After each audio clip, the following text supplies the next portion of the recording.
Anda pernah bermaksiat, Anda pernah berbuat salah. Kita manusia yang tidak luput dari dosa. Tapi saya ingin berikan tawaran dari Al-Quranul Karim. Quran surah keempat An-Nisa ayat 100, posisi paling kiri sebelah bawah.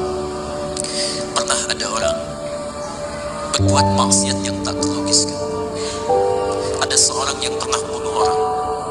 Bunuhnya bukan 1, 2, 100 orang. Tak terlogiskan bilangannya. Kriminalitas tidak perlu diukur karena Anda akan lelah menghitungnya.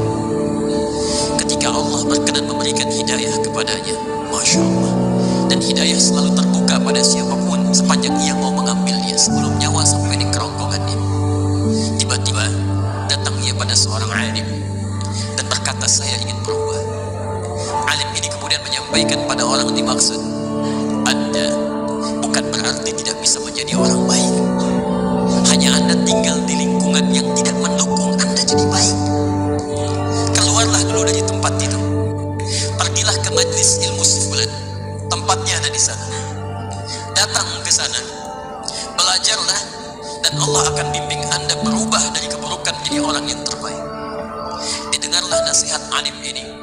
Berangkatlah orang dimaksud menempuh perjalanannya. Tiba-tiba Masya Allah, belum sampai ke tujuan, di pertengahan jalan, konon disebutkan lebih sejengkal, tiba-tiba maut datang menjemputnya. Thumma yudrikul maut. Apa yang terjadi?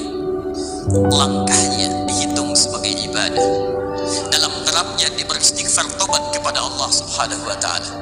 Taubat yang menghadirkan cinta Allah Subhanahu wa ta'ala. Quran surah kedua ayat 222 di ujung ayatnya. Innallaha yuhibbut tawwabin. Allah mencintai orang-orang taubat. Dan cinta Allah menghadirkan ampunan bagi seluruh dosanya. Quran surah ketiga Ali Imran ayat 31, paling kiri sebelah atas. Qul in kuntum tuhibbunallaha fattabi'uni yuhibbukumullah. Allah cintai orang yang mau taat pada Rasulnya.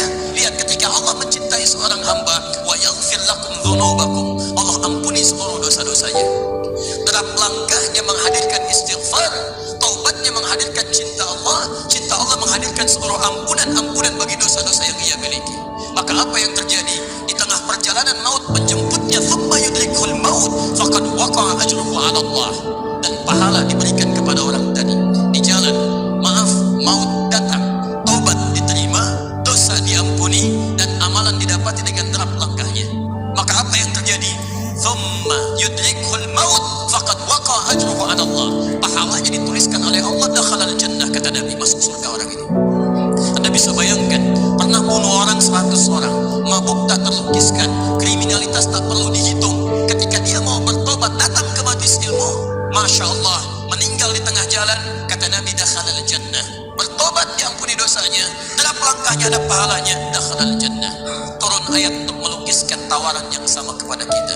Wa may yuhajir fi sabilillahi yajid fil ardi muraghaman katsiran was'a. Siapapun yang mau berubah kembali pada ketentuan jalan Allah, kalau dia masih punya batas-batas kehidupan, kami akan berikan kelapangan di sisa hidupnya dan kelimpahan-limpahan kenikmatan selama dia hidup.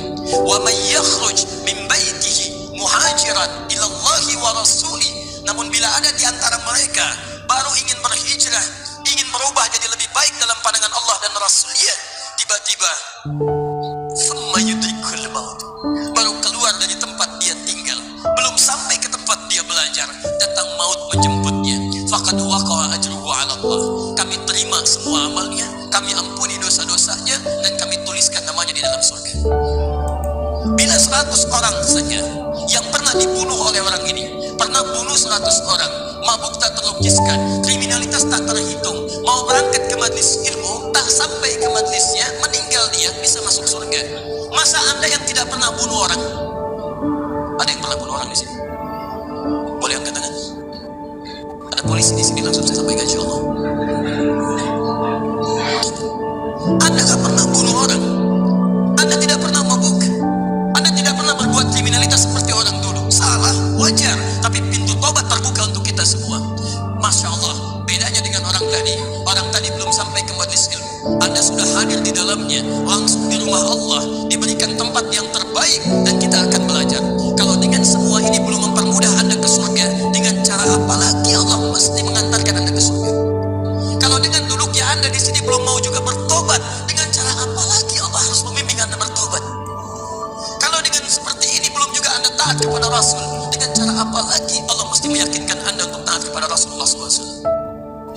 Karena itu teman-teman sekalian, mari kita pelajari ilmunya, dan dengan ilmu itu akan membimbing kita insya Allah kembali kepada Allah sampai mengajak keluarga kita ke surga insya Allah.